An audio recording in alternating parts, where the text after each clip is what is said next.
Topissime.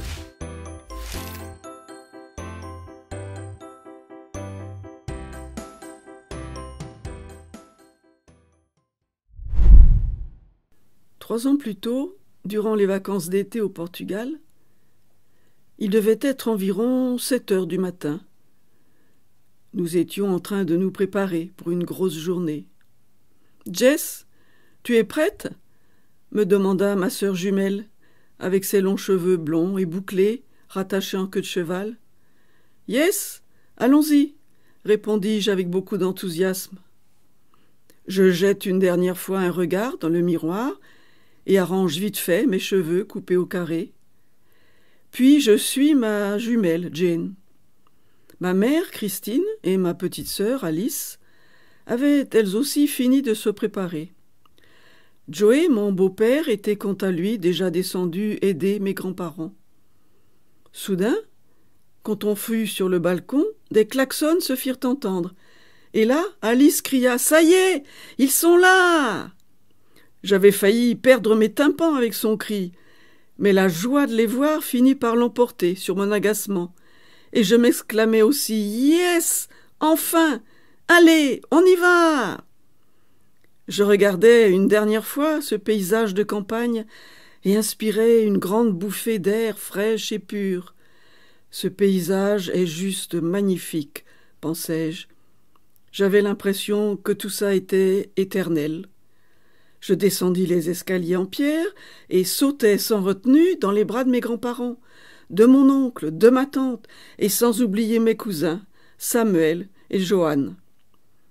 Après les embrassades, on descendit dans le champ appartenant à mes grands-parents.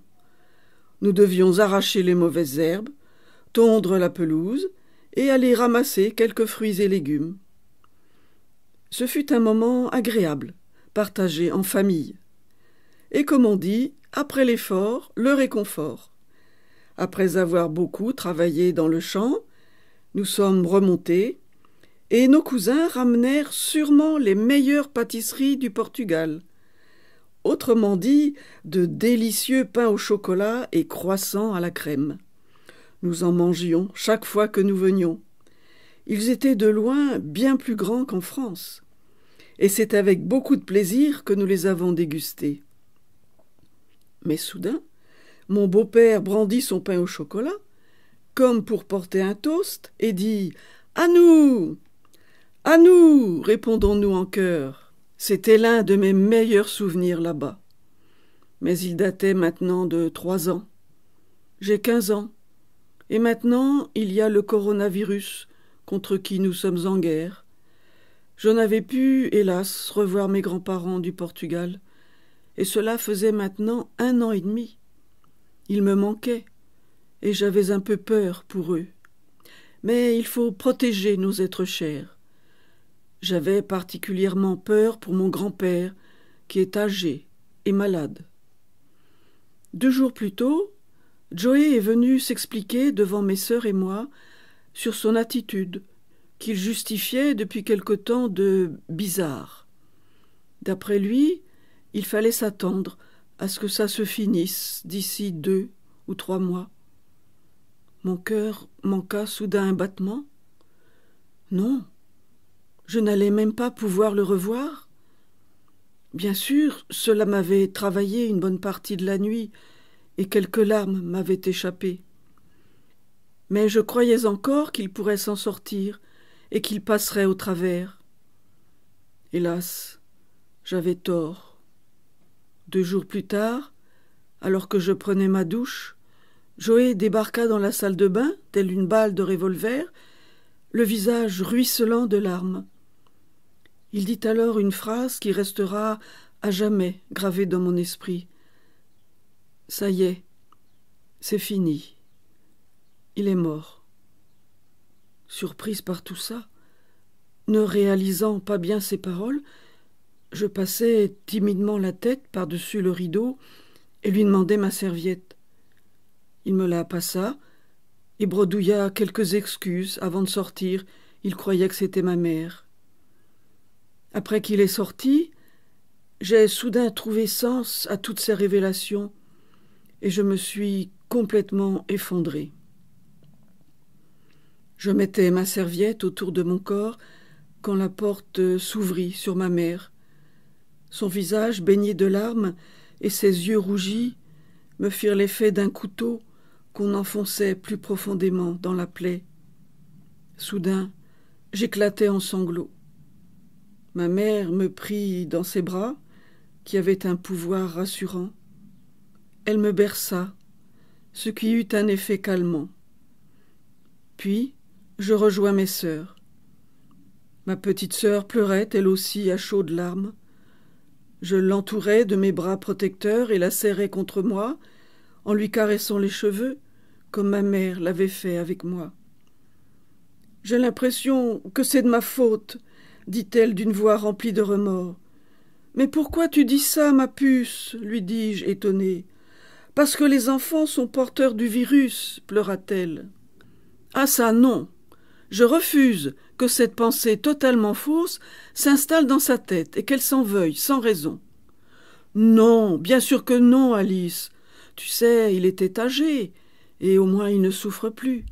Mais ce n'est en aucun cas de ta faute. » Je me souviendrai toujours de cette soirée, du choc de la nouvelle, de cette souffrance. Je pense ne jamais avoir autant souffert et pleuré jusque maintenant. C'est marrant, mais quand j'étais petite, j'étais persuadée que nous étions éternels et intouchables, pensais-je, une pointe de regret en moi. Mais cet événement se chargea de me démontrer le contraire. La faucheuse avait frappé au hasard, et dans ces cas-là, le hasard ne tombe jamais bien. Mais cela permettait aussi de voir la vie sous un autre angle. Autrement dit, la vie est éphémère, et c'est cette particularité qui la rend belle et rend chaque moment vécu unique. Soudain, en plein milieu de la nuit, un gros bruit me réveilla. Mais quelque chose attira mon attention. Je n'étais pas dans ma chambre, en France, mais j'étais dans ma chambre, au Portugal. Qu'est-ce que je faisais là? Que se passe-t-il?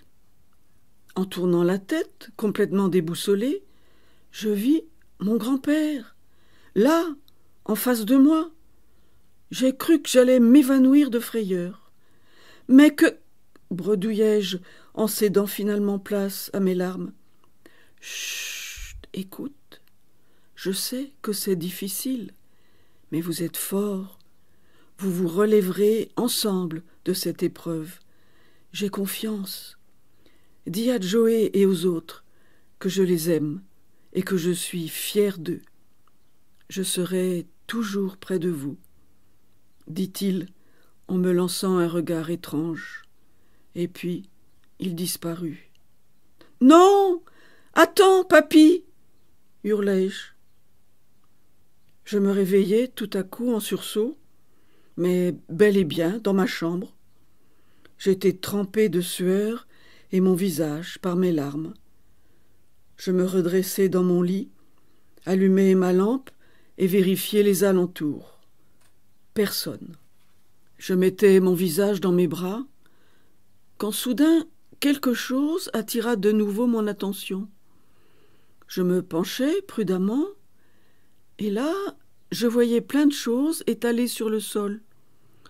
Pourtant, il ne me semblait pas avoir laissé tout ça par terre hier. Si.